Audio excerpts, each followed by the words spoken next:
Hello YouTube, this is Rachel and this is going to be my first Pre TTC vlog 1 for baby number 2. So we have kind of planned out when we wanted to have our kids, and so we had our first son, Avery, last July of 2012, and we wanted to do spacing out every 2 years, so have a baby every 2 years because I'm not the youngest, and also I have PCOS, and what that stands for is polycystic ovarian syndrome. And this year I am turning the big 30, and they say that after you turn 30 it's a little bit harder to get pregnant as easily, and we want maybe 3 or 4 kids, so that's why we decided to do this sort of timeline to have them all before I'm basically 40 years old. Or even 35 would be ideal. And we're trying to time them all to happen between the spring and summer and maybe early fall months, because I work insane hours during January and February for my job, and so I work anywhere between 60 to 80-hour weeks, and so it's just really hard, especially to be 9 months pregnant or in my first trimester during that time. So that's why I want to have all my kids either or be either in my second trimester or already have my children by January and February. So it's a little bit easier on me and a little bit easier on my husband, because then he's doesn't have to worry about me as much, and he's able to take care of the kids, and they're a little bit older by that point, by the time that January, February come, and we're sort of like in a groove and stuff, and they're a little bit older, meaning that they can sleep through the night, and that really helped out with our son. He started sleeping through the night in December, early January, so that I just can't tell you how well it ended up working out this year for us. But on to the preconception. So I have ordered a lot of supplies this week, and for instance I ordered some FertilAid. This is going to be backwards, so sorry, I have it on my YouTube or on my iPad here flipped around. But this is FertilAid, and where I ordered it from was on the New Haven or Fairhaven Health website. And because I have PCOS, and my doctor prescribed me metformin like 2 weeks ago, but I haven't started taking that yet because I've been debating between taking that as well as taking FertilAid, because I've read a lot of great reviews on success stories with PCOS and FertilAid. And with my first pregnancy, it was done through, I used Clomid and FSH and an LH shot. And we just did TI, timed intercourse. So we didn't have to do the IUI, but I also was on metformin at that time. And I stayed on metformin until maybe 16 weeks, maybe even 20 weeks in my pregnancy. And I was diagnosed with gestational diabetes during my pregnancy, but just by a little hair. It was literally like as close as you could get, because what they do during your glucose test I think they usually do it for most women at 28 weeks. Mine was 20 weeks. And so I took the drink, or they took my blood sugar. It was under the amount. And then I took the drink, took my blood sugar, it was over. And then I think the next hour, it was at the baseline. So the first time was like, let's say the baseline is 150, and mine was at 151. And the next one, let's say the baseline was like 130, mine was at 130. And the next one was under. So just because of that, I was diagnosed with gestational diabetes, and how I controlled that during my pregnancy was through diet and exercise. And also I had to take my blood sugar 4 times a day from the time that I was diagnosed until I gave birth.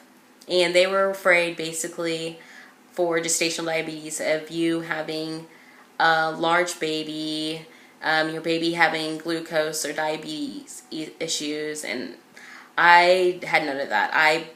I wasn't very big whenever I gave birth. I gained maybe, I don't know, 30 pounds, maybe a little bit more. I never, after I got married, the month before I got pregnant, I weighed myself and I was like at 125.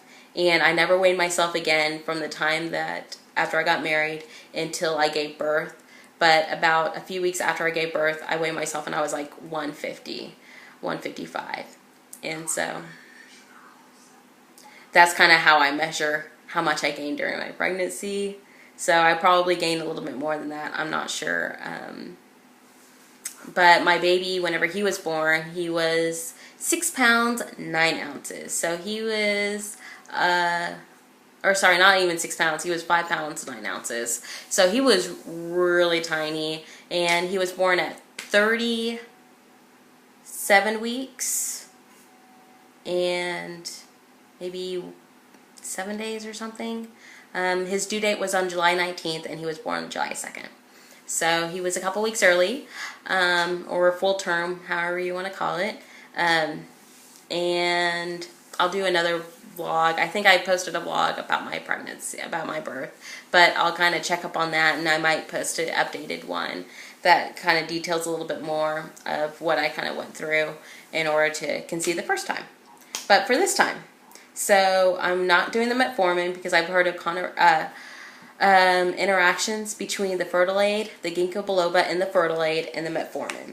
So I'm going to try to do FertilAid, and so I just ordered this, like I said, this week, and I just started taking it 2 days ago. So it's 3 doses a day, and it's for a 1 month supply. And then, yeah, last night I bought a basal thermometer. So I started taking my temp this morning, and right now I am waiting for AF to occur, and my last AF was very spontaneous, very out of the blue, which kind of sparked this, like, okay, needing to get serious about preconception. Was my first AF ever in my life. Happened on April 8th, and it lasted for like 7 days. And that's without any medical inducement or anything. And so I'm like, okay, you know, hopefully this is a good sign of things to come.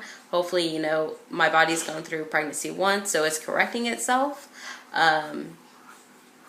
But as of right now, my next AF, if it was on a normal 28-day schedule, it should have came this past Monday. But it's Thursday, still no AF, and still just waiting for that.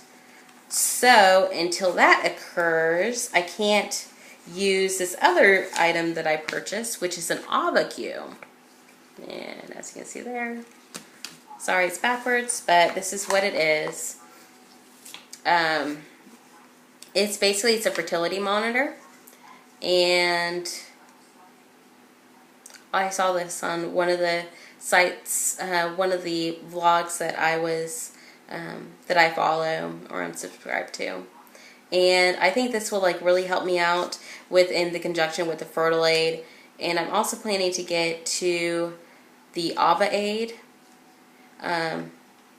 which is basically a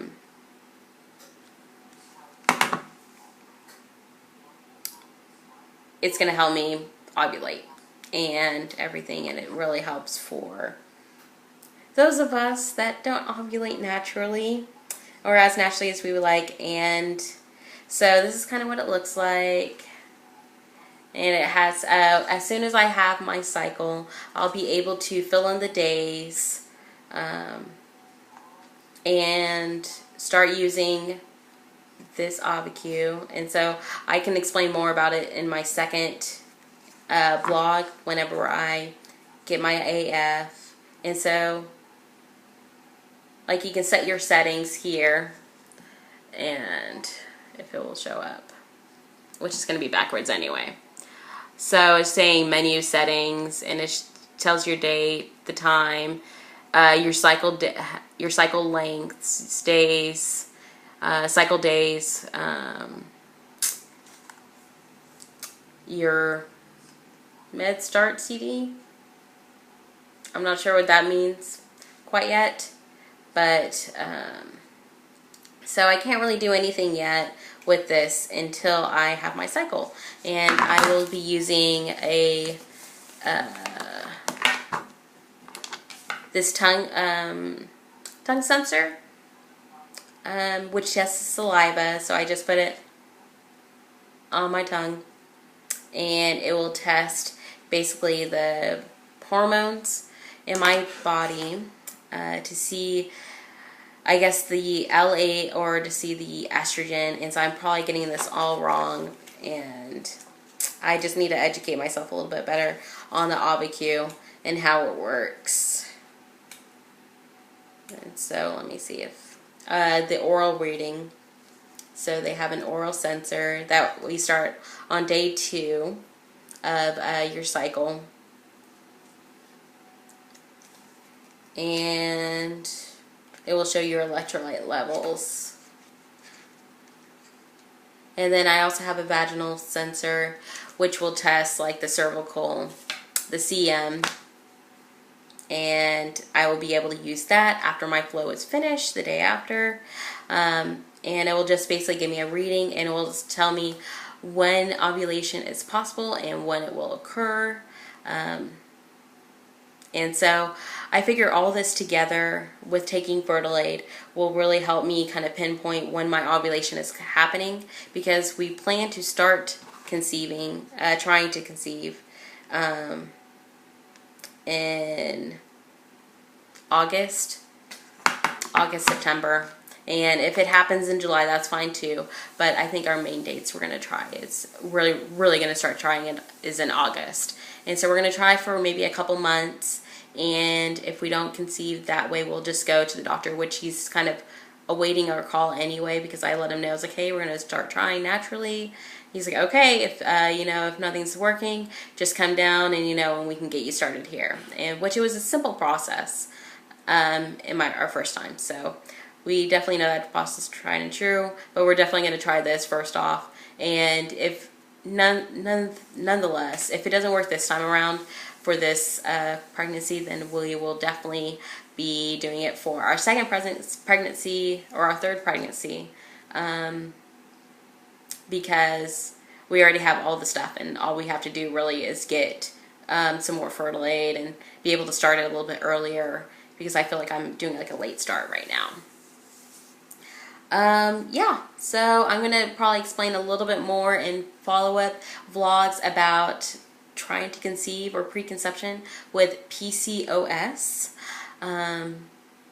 So if you guys have any questions or comments or any tips, I would love any tips that you guys have. If you guys have conceived with PCOS naturally, with using FertilAid or even metformin. Because I have like a 3-month supply of metformin too that I purchased, which was only like $9 with insurance. And the FertilAid's like $28 a month, so that's going to be pretty hefty. But I figure it's a lot cheaper than having to go to the doctor, because that's usually, you have to pay your deductible, and everything's typically covered anyway. It's just a lot of appointments, and it's a lot of blood work, and it's a lot of stuff that, shots and pills and all that stuff. But, we really want to grow our little family into a bigger family. And so whether it's through this way or through the other way, which is still natural for me, which I still feel is really natural. Yeah. So if you guys have any questions or comments, just leave them below. And yeah, this is our first pre-conception pregnancy TTC vlog. Okay, have a great night. Bye.